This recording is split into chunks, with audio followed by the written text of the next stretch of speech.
Welcome to civils only. आज की session में हम लोग ओल्ड एनसीईआरटी बिपिन चंद्रा की चैप्टर 8 के सारे एमसीक्यूज को डिस्कस करेंगे और अभी तक 7 चैप्टर तक हम लोगों ने डिस्कस कर लिया है। तो चलिए बिना किसी देरी के स्टार्ट करते हैं। पहला क्वेश्चन है, निम्नलिखित कथनों पर विचार करें।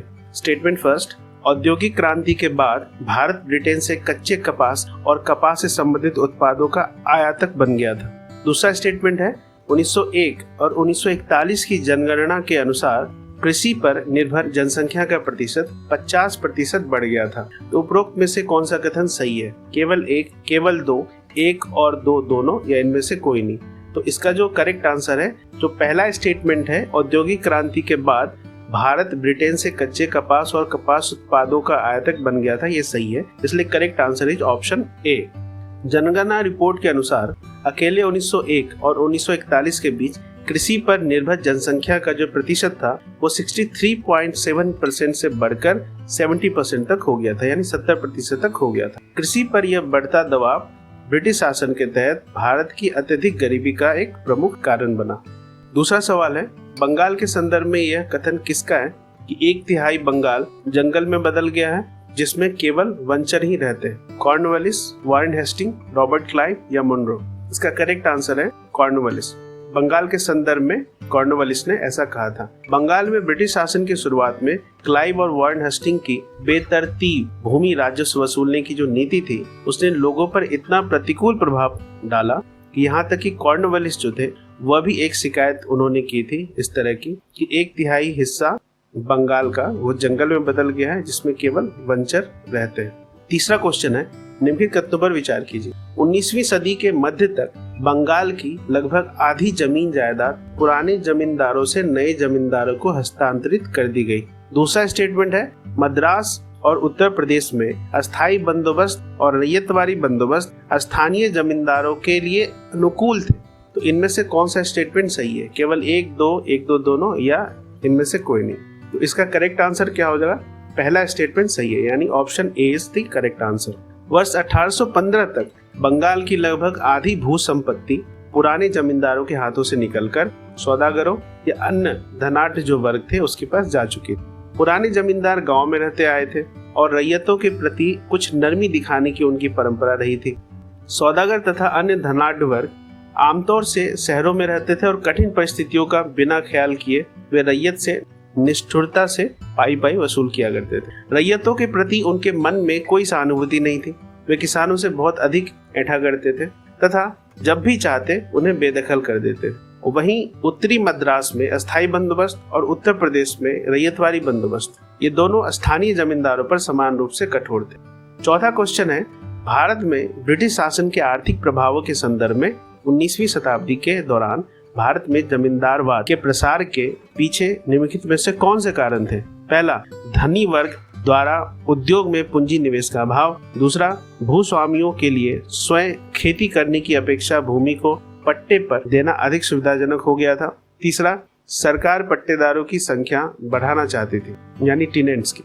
इसमें से कौन सा कथन सही है? केवल एक दो दोनों, या इनमें से कोई नहीं? इसका करेक्ट आंसर है ऊपर के दो स्टेटमेंट सही है, यानी 1 और 2। इससे correct answer is option C. तीसरा इसमें स्टेटमेंट गलत है। जमींदारी प्रथा के प्रसार के लिए एक उल्लेखनीय उनकी एक उल्लेखनीय विशेषता ये थी कि बिचौलियों का उदय हो गया था और चूंकि खेतिहर रैयतों को आमतौर से कोई सुरक्षा प्रदान नहीं की गई थी और जमीन पर जनसंख्या के बढ़ते हुए दबाव के कारण रैयतों में जमीन के लिए परस्पर प्रतियोगिता बनी रहती थी, इसलिए जमीन का लगान बढ़ता चला गया था। पांचवा क्वेश्चन है, निम्नलिखित कथनों पर विचार करना है। पहला स्टेटमेंट क्या है? पहला कथन, भारत में ब्रिटिश शासन के दौरान पुराने और नए दोनों दूरस्थ जमींदार यानी एब्सेंटी लैंडलॉर्ड्स को कहते हैं ने बढ़ी हुई आय को साझा करने की दृष्टि से उत्पादकता बढ़ाने के लिए अपनी भूमि में पूंजी निवेश किया। दूसरा स्टेटमेंट है, भारत सरकार ने भारतीय सिंचाई प्रणाली को बेहतर बनाने के लिए 1 पैसा भी निवेश नहीं किया था। तो कौन सा कथन इसमें सही है?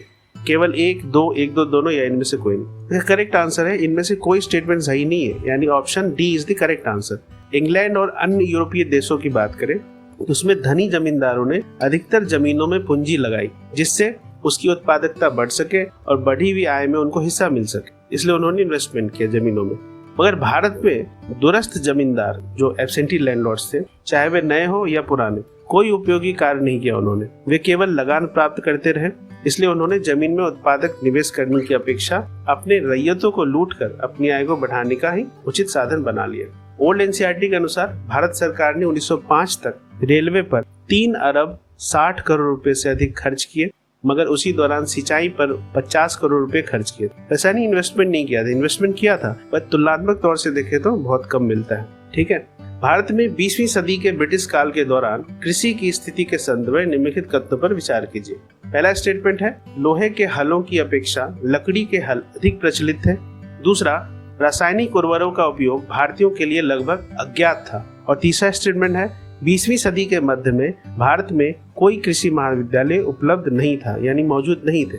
इसमें कौन सा कथन सही है? केवल 3, केवल 2, केवल 1 और 3 या केवल 1 और 2 स्टेटमेंट? इसका करेक्ट आंसर है ऑप्शन डी, यानी पहला जो है, लोहे के हलों की अपेक्षा लकड़ी के हल अधिक प्रचलित थे, सही है। और 20वीं सदी के बारे में बात की जा रही है। और रासायनिक उर्वरकों का उपयोग भारतीयों के लिए लगभग अज्ञात था, ये भी सही। तीसरा स्टेटमेंट इसमें गलत है कि 20वीं सदी के मध्य में भारत में कोई कृषि महाविद्यालय नहीं थी, ये गलत है। 20वीं सदी के दौरान जब पूरे संसार में जब कृषि को अधिक आधुनिक बनाया जा रहा था, मॉडर्न बनाया जा रहा था तथा कृषि क्षेत्र में क्रांतिकारी परिवर्तन लाए जा रहे थे, तो भारतीय कृषि टेक्नोलॉजी की दृष्टि से रुकी हुई थी भाई। उसमें शायद ही किसी आधुनिक मशीन का इस्तेमाल किया जा रहा था। सबसे खराब बात यह थी कि साधारण उपकरण भी सदियों पुराने थे। उदाहरण के लिए 1951 में केवल 9,30,000, जो बुक में लिखा हुआ है उस डेटा के हिसाब से 9,30,000 लोहे के हल इस्तेमाल किए जा रहे थे, जबकि काठ के हलों की संख्या 3,18,00,000 थी। ये 1951 की बात की जा रही है, आजादी के बाद। अजैविक उर्वरक का प्रयोग, यानी फर्टिलाइजर का प्रयोग, केमिकल फर्टिलाइजर का बिल्कुल नहीं होता था, जबकि अधिकांश पशु खाद जैसे गोबर और मवेशियों की हड्डी बर्बाद हो जाती थी। वर्ष 1922-23 में कुल फसल वाली जमीन के केवल 1.9% में ही उन्नत बीज का प्रयोग होता था। वहीं वर्ष 1938 से 1939 तक यह प्रतिशत बढ़कर 11% हो चुका था, 1.9 से। इतना ही नहीं, कृषि संबंधी शिक्षा पूर्णतया उपेक्षित थी। 1939 में संपूर्ण भारत में केवल 6 कृषि कॉलेज थे। तो आप देख रहे एग्रीकल्चर कॉलेज थे उस वक्त, ऐसा नहीं कि बिल्कुल ही नहीं था, 6 ही कॉलेज थे, लेकिन इसमें सिर्फ 1306 विद्यार्थी पढ़ा करते थे स्टैट्स के हिसाब से। वहीं बंगाल, बिहार, उड़ीसा, सिंध में एक भी कृषि कॉलेज नहीं था। ठीक है, बंगाल, बिहार, उड़ीसा की बात करिए या सिंध की, इसमें एक भी एग्रीकल्चर कॉलेज नहीं था। यहाँ तक कि ग्रामीण क्षेत्रों में भी प्राथमिक शिक्षा या साक्षरता तक का भी कुछ प्रसार नहीं हुआ था। क्वेश्चन नंबर 7 है, ब्रिटिश शासन के दौरान विभिन्न विकासशील उद्योगों और संबंधित तथ्यों के निम्नलिखित युग्मों पर विचार करें। तो इधर उद्योग है लेफ्ट में और राइट में संबंधित तथ्य। पहला उद्योग है चीनी उद्योग। इस उद्योग का विकास 1930 के दशक में भारतीयों द्वारा किया गया था। दूसरा, कपास उद्योग, भारतीयों की हिस्सेदारी न्यूनतम थी इसमें।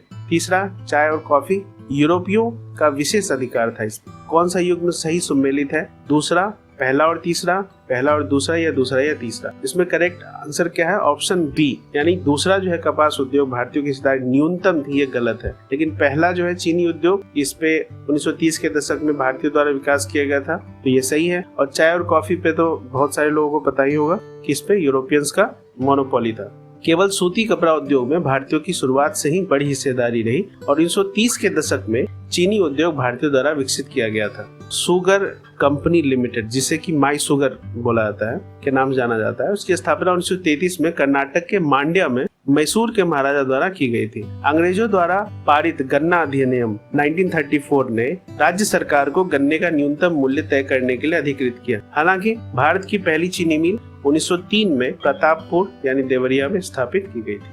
8वां क्वेश्चन है, बंगाल के किसानों पर नील बागान मालिकों द्वारा किए गए अत्याचार पर आधारित प्रसिद्ध बुक नील दर्पण किसने लिखी थी? रविन्द्रनाथ टैगोर, सत्यनारायण बनर्जी, दीनबंधु या फिर W.C. बनर्जी? इसका करेक्ट आंसर तो पता ही होगा आपको, दीनबंधु मित्रा इसके करेक्ट आंसर हो जाएंगे। तो ये कब लिखा गया था नील दर्पण प्ले? 1860 में लिखा गया था। 9वां क्वेश्चन है, 19वीं सदी के उत्तरार्ध में भारत में बड़े पैमाने पर मशीन आधारित उद्योगों की स्थापना से संबंधित विकास के संबंध में निम्नलिखित में से कौन सा कथन सही है? पहला, भारत में औद्योगिक क्रांति की शुरुआत कपड़ा उद्योगों की स्थापना से हुई थी। दूसरा, अधिकांश आधुनिक भारतीय उद्योगों का स्वामित्व बड़े पैमाने पर भारत के धनवान वर्ग के पास था। तो कौन सा इसमें कथन सही होगा? पहला, दूसरा या दोनों कथन सही या कोई कथन सही नहीं? तो करेक्ट आंसर क्या हो जाएगा? जो पहला स्टेटमेंट है ना, भारत में औद्योगिक क्रांति की शुरुआत कपड़ा उद्योग से हुई थी, ये सही है, पर दूसरा स्टेटमेंट में गलत है। भारत में मशीन युग तब शुरू हुआ जब 1850 के दशक में सूती कपड़ा, जूट और कोयला खनन उद्योग शुरू हुआ। पहला कपड़ा मिल 1853 में कोवासजी नानाभाई द्वारा बॉम्बे में शुरू की गई थी। ठीक है, अधिकांश आधुनिक भारतीय उद्योगों का स्वामित्व बड़े पैमाने पर भारत के धनवान वर्ग के पास था। ये तो कहीं से भी सही नहीं है।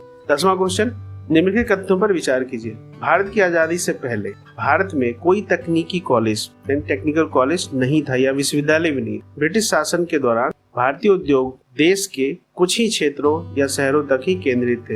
इसमें कौन सा कथन सही है? 1, 2, 1 और 2 दोनों या इनमें से कोई नहीं। इसमें जो पहला स्टेटमेंट है ये गलत है कि भारत की आजादी से पहले भारत में कोई तकनीकी कॉलेज या विश्वविद्यालय नहीं थी, ये गलत। ठीक है, तो दूसरा स्टेटमेंट सही है। 1939 में देश में 2217 इंजीनियरिंग स्टूडेंट्स और केवल 7 इंजीनियरिंग कॉलेज। कई भारतीय परियोजनाएं सरकार द्वारा मदद न मिलने पर शुरू नहीं हो पाई, जैसे जहाज, लोकोमोटिव, कार और हवाई जहाज के निर्माण से संबंधित इंडस्ट्री। तो ये था 8वां chapter, economic impact of British rule in India. 9वें चैप्टर के साथ हम लोग फिर से नए सेशन को डिस्कस करेंगे।